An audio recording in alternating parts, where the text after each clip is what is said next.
અવધમાં સૌના મન અતિશય પ્રસન્ન છે.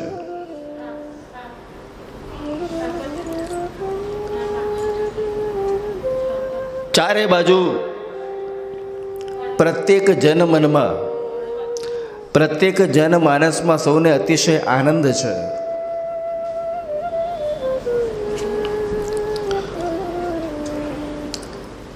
કૌશલ્યા અને દશરથ રાજાનું કેવું સૌભાગ્ય કે જેમના ત્યાં સ્વયં પૂર્ણ પુરુષોત્તમ ભગવાન રામનો જન્મ થયો. કહે છે કે દશરથ રાજાએ જ્યારે બાલ સ્વરૂપ જોયું અને એમનું હૃદય ભરાયું. દશરથને થયેલા આનંદનું વર્ણન તો કોણ કરી શકે? રાજા દશરથને જે આનંદ થયો એ આનંદનું વર્ણન તો સાક્ષાત સરસ્વતીજી પણ કરી શકે એમ નથી.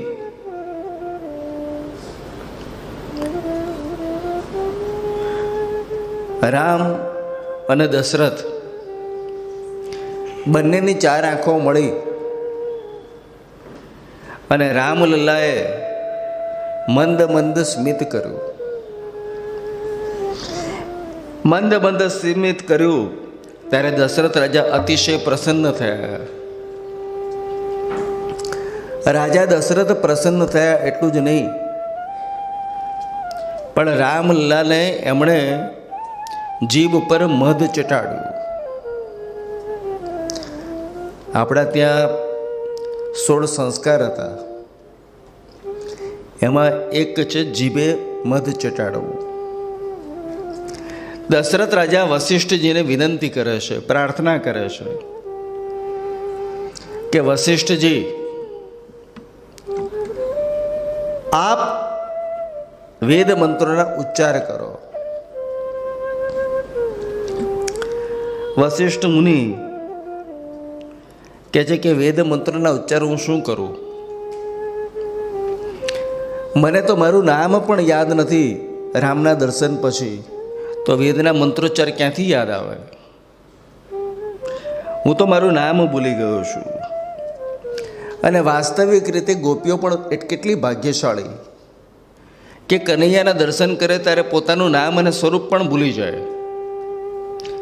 આજે વશિષ્ઠ મુનિ રામજીના દર્શન કર્યા પછી પોતાનું નામ અને રૂપ ભૂલી ગયા છે. વશિષ્ઠજી કહે છે કે તત્ર વેદાહ અવેદા ભવંતી. શું કહું કે આપણા ત્યાં નારાયણનું પ્રાગટ્ય થયું પછી તું મારું વેદોનું જ્ઞાન પણ ભૂલી ગયો છું. અવધમાં ચારે બાજુ સૌને અતિશય પ્રસન્નતા છે.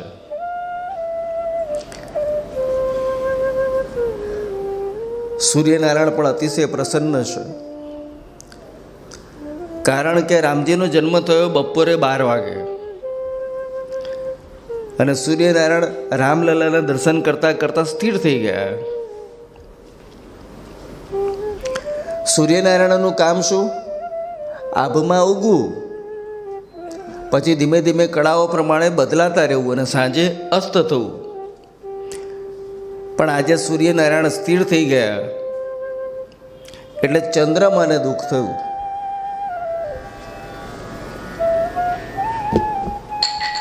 બધા જ લોકો પ્રસન્ન છે, પણ એક ચંદ્રમા દુઃખી છે.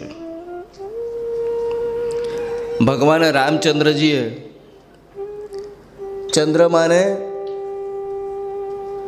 સાંત્વના આપી અને સાંત્વના આપીને શું કહ્યું કે તું ચિંતા ન કરીશ. આ અવતારમાં તો ભલે હું બપોરે 12 વાગે જન્મ્યો હોઉં, પણ આવતા અવતારની અંદર હું રાત્રે 12 વાગે જન્મીશ. આ અવતારમાં આનંદનો લાભ સૌને મળ્યો, પણ આવતા અવતારમાં જ્યારે હું જન્મ લઈશ ત્યારે સૌથી વિશેષ આનંદ તને એકલાને મળશે. રામાવતારની કથા બહુ દિવ્ય છે. શ્રીમદ ભાગવતજીના 2 સ્કંદની અંદર રામ જન્મની કથા છે.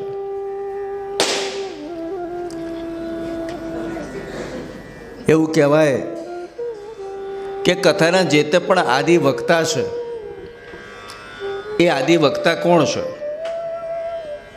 ભગવાન શિવ. શિવ પ્રત્યેક કથાના આદિ વક્તા છે. એટલે તુલસીદાસજી મહારાજ પણ જ્યારે મંગલાચરણ કરે ત્યારે સૌથી પહેલાં પ્રણામ કોને કરે કે ભવાની શંકરો વંદે શ્રદ્ધા વિશ્વાસ રૂપીણો. પહેલા પ્રણામ કોને કર્યા? ભવાનીને અને શંકરને. તો देखा जाए तो शिव जी राम कथा के आदि वक्ता है.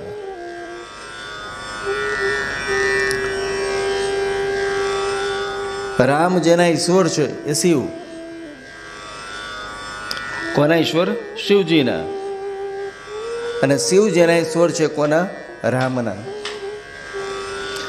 એવું કહેવાય કે રામાયણની અંદર 1 કરોડ મંત્રો છે. દેવો, દાનવો અને માનવો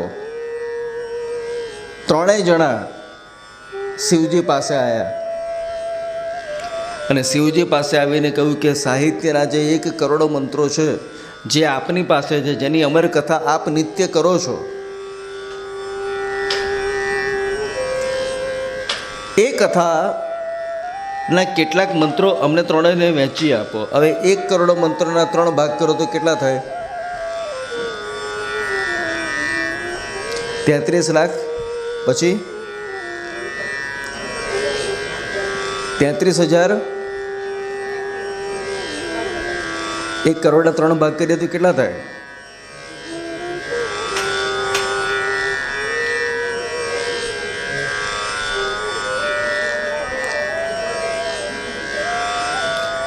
પણ એને ભાગતા મંત્ર કેટલા? 2 અક્ષર બચી જાય.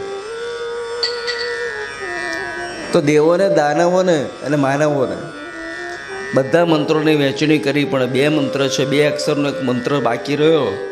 એ મંત્ર કયો? તો કે રામ. ભગવાને કીધું કે રામ હું કોઈને આપીશ નહીં. તો રામ જે કહેવાય એ રામ ભગવાને પોતાના હૃદયમાં ધારણ કર્યો.